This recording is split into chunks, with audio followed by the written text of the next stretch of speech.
경주를 가려고 하는데 재작년에 갔다 와서 체험 그 영상을 올렸었잖아. 그때만 해도 이런 게 없어가지고 일일이 다 출력하고 다 동화책 찾아가지고 읽어보고 그리고 동영상 찾아보고 그랬었거든. 근데 이거는 한 권에 이렇게 지역별로 짱짱 나와 있는 거지. 진짜 좋다. 그래서 이거 딱 보고 아이랑 얘기하고 갔다 와서 또 보고 그럼 너무 좋겠더라고. 그래. 제가 예전에 그 한국사 공부 어떻게 하는지 이 영상들이 요렇게 있습니다.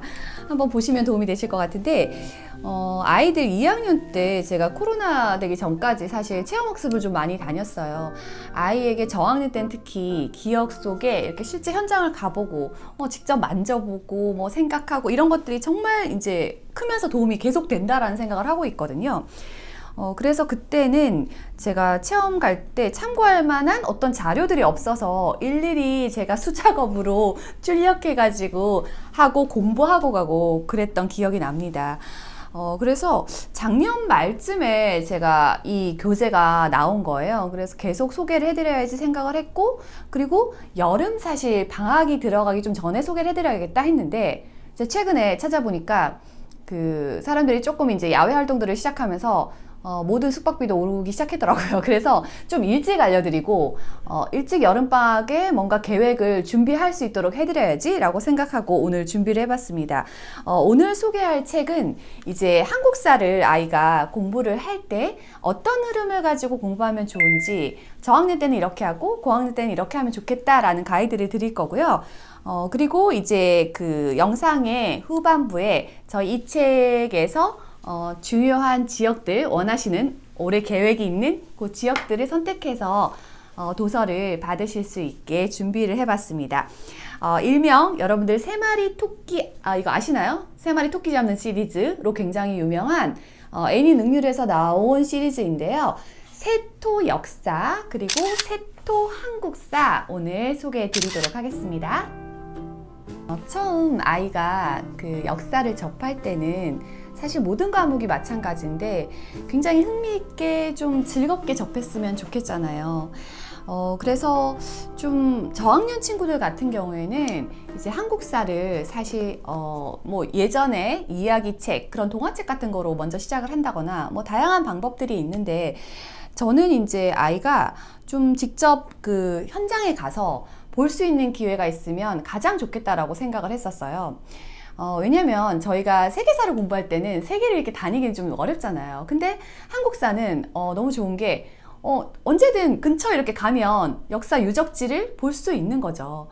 최근에 제가 그 광화문 이렇게 옆에 땅 팠더니 유적지 나와가지고 지금 막 뉴스에도 나오고 하는 기사를 봤어요.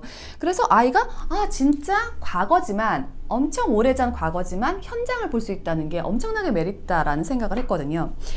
먼저 그 세토 역사, 이게 제가 탐험 시리즈를 보면서는 아이들이 체험을 하는데 그냥 갔다 오면 저도 그렇고 기억이 그렇게 오래 남지 않아요.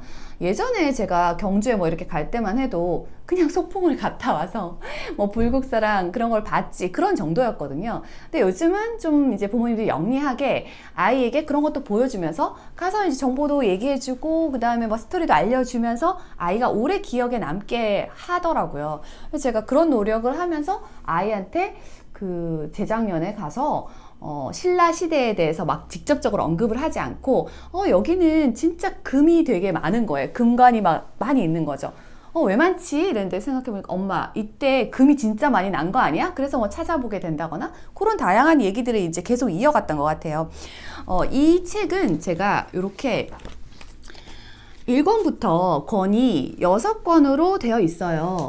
근데 이게 정말 좋다고 느낀 건 지역으로 나뉘어져 있어요. 저희가 어디 갈 때 크게 탐험 간다, 역사 탐험 간다, 체험한다 그러면 이렇게 지역을 찾아보잖아요. 근데 여기 지금 강원, 제주, 전라, 그리고 경상, 뭐 충청, 경기, 인천, 그리고 서울 이렇게 되어 있습니다. 그래서 역사적인 어떤 장소를 중심으로 이야기가 소개되어 있어요. 그래서 안에 이제 내부를 조금 살펴볼 텐데, 체험을 하고 그리고 역사 이제 약간 안에 동화 같은 걸 읽고 그리고 이제 뒤에 한국사 도서 같은 것들을 같이 읽어주는 형태로 하면 좋은 거죠. 요거는 지금 서울 지역인데 제가 그 2학년 때 중앙박물관에 갔거든요. 근데 거기에서도 이렇게 하고 난 다음에 워크북 형태의 활동지를 나중에 줘요. 왜냐면 그렇게 아이가 기억나니까. 그래서 쭉 투어를 한 다음에 이제 하게 되는데 여기 이제 지역들이 쭉 이렇게 나와 있어요.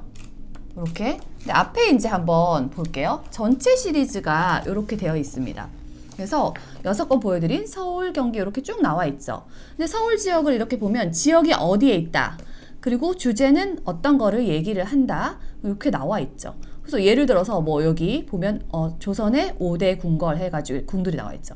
이런 거는 사실 언제든지 사실 서울에 이제 그 사는 경우에는 볼 수 있고 방학인 경우에 또 이제 다른 지역에 사시는 분들은 서울을 또 해가지고 아이들한테 체험학습을 할 수 있는 거죠. 안의 형태는 이렇게 아이들이 요거는 제가 한 7세 친구부터 초등학교 저학년한테 되게 추천하고 싶은 책이에요. 처음에 한국사를 접하는데 일단 이렇게 재미를 가지고 딱 바로 접근할 수 있는데 교과서에 사실은 3학년 정도부터 이제 나오기 시작해요. 그리고 5학년 2학기 되면 통사라 그래서 전체 과정을 다 배우고 6학년까지 이어지는데 옛날 우리의 시대상부터 먼저 시작이 됩니다. 근데 이렇게 아이가 하나도 이제 어렵지 않게 즐겁게 꼭 동화를 보듯이 그리고 이제 이렇게 게임 같은 것도 하고 어느 지역에서 이런 게 있었는지도 이렇게 하는 거죠. 정말 아이가 그냥 이거는 놀듯이 하는 거예요. 그래서 여기 지금 이거는 시대별로 되어 있지는 않은데 이렇게 지역에 맞춰서 지역별로 이렇게 이야기들이 이어집니다.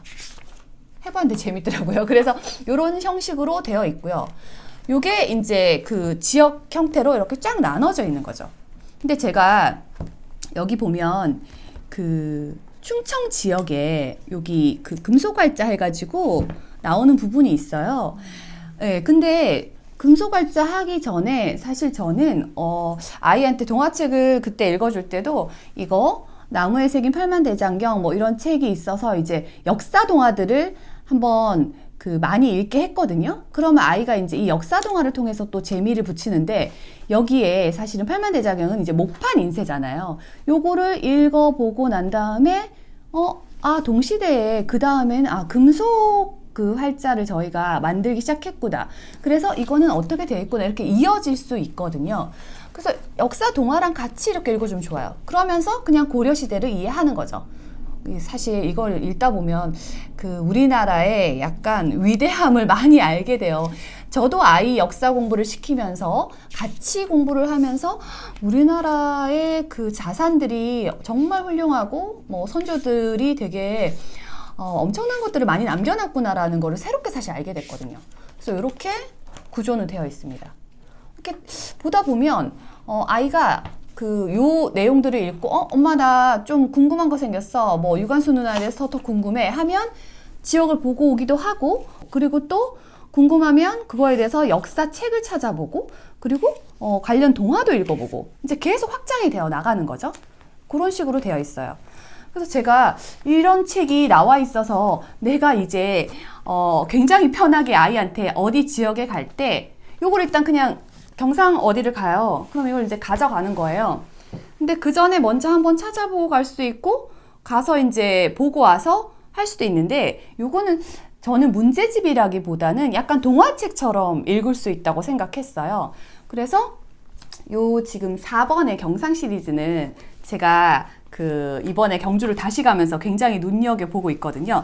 아이들이 여기에 나와 있는 것들을 지도처럼 가지고 가서 하나하나 또 찾아볼 수도 있게 되는 거죠. 초등학교 저학년 친구들이 이렇게 탐험을 통해서 하고 그리고 이제 사실 딱 짜여진 지식은 아니잖아요. 이제 조각난 지식들일 거예요. 그래서 한국사에 되게 재미가 있네? 과거에 조상들은 이렇게 살았네? 뭐 이런 걸 이제 인식하고 왔어요. 그리고 이제 이 책들을 한번 봤어요. 그리고 난 다음에 이제 고학년이 되는 한 3학년 정도부터 저는 실제로 그 한국사가 굉장히 깊이 있게 들어가는 거는 이 5학년 2학기 정도가 되거든요.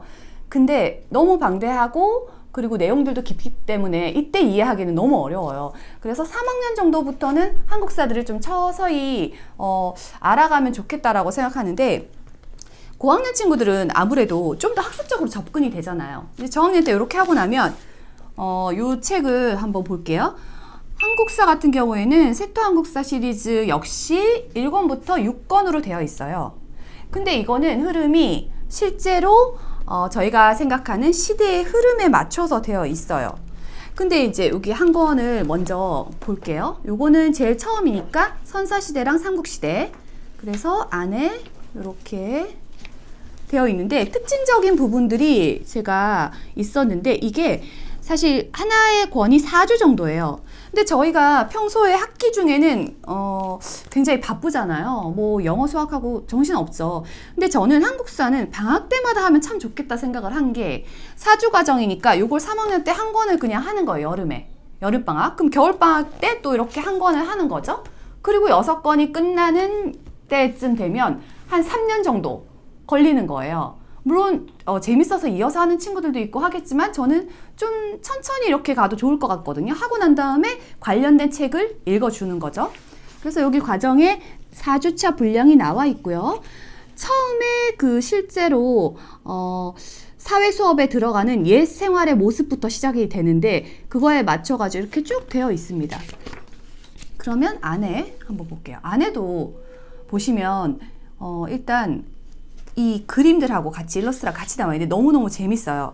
근데 제가 가장 좋다고 느꼈던 건 뭐냐면 처음에 시작을 그냥 구석기 시대 이렇게 하지 않고 전부 모든 걸 지리로 시작했어요. 한반도의 구석기 시대 사람들은 어떻게 살았나요? 라고 나와 있잖아요. 그래서 이 질문을 던지는 형식으로 궁금증을 유발하고 답을 준 게 되게 좋구나 생각했어요. 여기 이 앞에 부분은 저희도 이제 많이 기억도 나고 좀 쉬울 거예요. 느낌 자체가. 근데 뒤로 조선시대나 아니면 뒤에 이제 실제로 근대사, 대한제국 이쪽 들어가면 생각보다 어렵습니다. 이게 여러분이 생각하시기에 뭐 6학년까지의 과정이니까 뭐 그렇게 어렵겠어 하는데 생각보다 그렇게 쉽지가 않아요. 저희도 기억을 다시 상기시켜야 되고 그리고 새롭게 아는 정보들도 굉장히 많다는 거. 근데 그 안에서 이렇게 일러스트 같은 게 있으니까 지루하지 않고 그리고 보시면 완전히 문제은행의 어떤 문제집이 아니잖아요. 이거는 제가 동화책을 가장 중요한 어떤 시대의 내용들을 가지고 엮어놓은 것 같은 그런 느낌 솔직히 받았거든요. 그래서 역사적인 사실을 바탕으로 쓰여지고 약간 그 검증되지 않은 정보들을 이 책에서는 많이 배제했다고 합니다. 그게 특징이었고 그리고 왕권, 저희가 왕 이름 되게 많이 이었잖아요. 왕권 위주보다는 사회의 흐름 변화사를 통해서 과정들을 쭉 흐르게 해놨고요. 그리고 제가 또 좋았던 거는 이게 동시대에 어떤 시대쯤에서 세계사가 어떻게 이루어져 있나 그 시대에 무슨 일이 있었나가 항상 같이 가게 되어 있어요. 여기 있죠. 요 때는 뭐 네로의 로마 제국이 어떻게 했다라고 되어 있는 거죠. 그래서 그런 부분들도 되게 의미 있고 좋았습니다. 그래서 이게 하나의 과정에는 사실 지금 4주 학습이 들어 있는데 아이가 요거는 우리가 막 국어 독해 문제 그런 거 풀듯이 그렇게 하는 도서가 아니에요. 그냥 아이가 방학 때 엄마랑 얘기 나누면서 하고 그 다음에 관련된 책을 좀 더 보고 싶으면 한국사 책을 갖다 놓고 그 얘기들을 또 더 할 수 있게 그렇게 구조가 되어 있죠. 근데 정보들은 되게 깊이가 있고 안에 이제 그 자료들은 실제 자료들로 사진들도 모두 채워져 있습니다. 제가 그 한 가지로 이제 그걸 보여드릴 텐데 저학년 때 그래서 어떻게 했는데 고학년 때를 어떻게 그 한국사를 더 이어가나 이렇게 생각할 수 있잖아요. 제가 예를 들어서 경주를 다녀왔어요. 이거를 가지고 저학년에 가서 경주 지역을 한번 살펴보고 이제 이거는 삼국시대니까 신라시대에 대한 이해가 좀 보면서 생겼어요. 이렇게 생겼구나. 왕들이 굉장히 무덤들이 크다. 뭐 아이들이 느끼는 게 있거든요. 첨성대 갔더니 뭐 이렇다. 이런 것들을 계속 다니면서 이제 그 주요 코스들을 돌아봤어요. 그리고 나면 아이가 이제 그 여기 삼국시대에 해당되는 선사와 삼국시대, 경주에 대한 부분이 있죠. 그러면 보고 와가지고 이제 그 중학년 이상 친구들, 한 3, 4학년 그 친구들부터 6학년까지는 이렇게 해서 관련된 내용들을 한번 정리해 주는 거죠. 사실 책으로 읽고 기억이 참 이제 오래오래 가면 좋은데 아이가 뭔가 모든 학습에서 학습 활동이 이어지면 기억을 훨씬 잘하는 건 분명히 맞아요. 그래서 그런 것들을 이렇게 같이 해주는 거죠. 이렇게 되어 있습니다. 그리고 하면서 다시 이제 갔다 온 지역에 대한 것들을 다시 상기할 수 있는 그런 형태로 되어 있죠.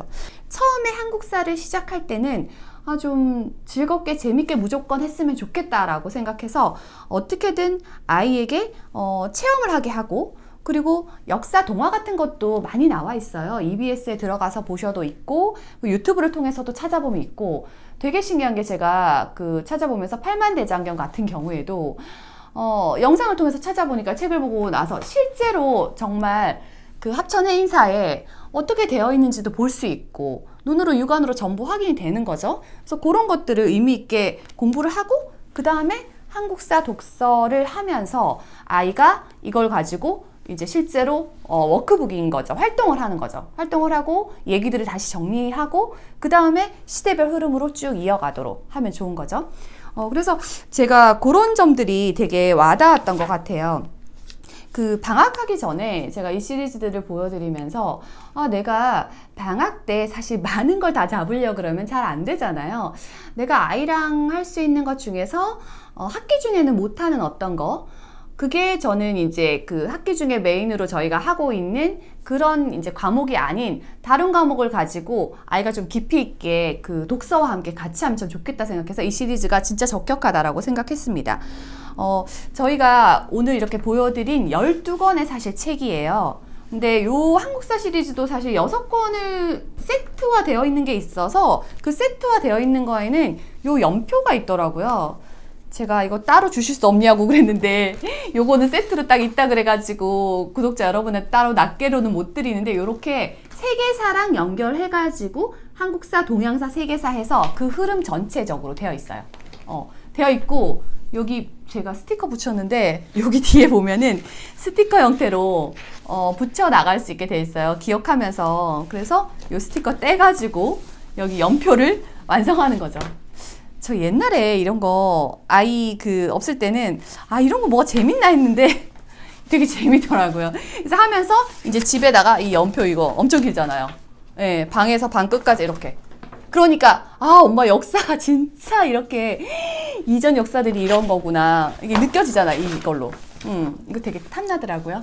어쨌든 요거는 세트로 같이 묶여 있다고 해요. 그래서 오늘 저희가 6권의 세토 한국사와 그리고 요거 세토 역사 시리즈 요거를 원하시는 걸 드리려고 하는데, 요거 리스트는 제가 시대별로 정보란에 남겨놓겠습니다. 그리고 여름방학 때 내가 어디를 가고 싶어, 근데 어느 지역으로 만약에 여러분이 생각하신다면 요거는 지역으로 나뉘어져 있으니까 저학년 친구, 사실 고학년 친구도 이거 볼 수 있어요. 해당 지역에 대한 탐험을 할 수 있으니까 그거 할 때 요 지역 번호 기억하셨다가 남겨주시면 좋을 것 같습니다.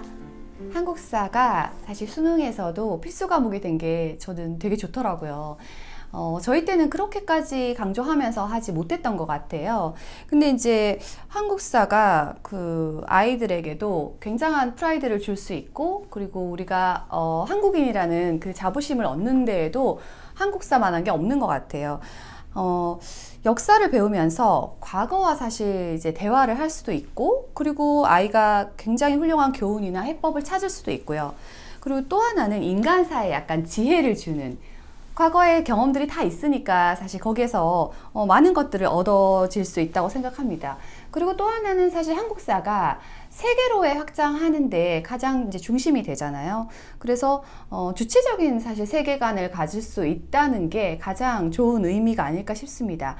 저희가 대부분 이제 아이에게 학습적으로 많이 접근을 하고 있긴 하지만 처음에 이제 한국사를 접하면서는 아이가 정말 우리 것을 좀 소중히 할 수 있고 가치 있고 그리고 즐겁게 했으면 좋겠다라는 의미로 이렇게 소개를 해드렸는데, 방학 때 이제 뭐 하지? 별로 계획이 없네? 그래도 어디로 좀 가고 싶다. 너무 그동안 쉬었다. 아무데도 안 나갔다. 그러면 사람 없을 때 약간 스케줄 평일날 하셔가지고 유적지도 좀 한번 가보시고 아이랑 한국사 공부도 해보시면 좋을 것 같습니다.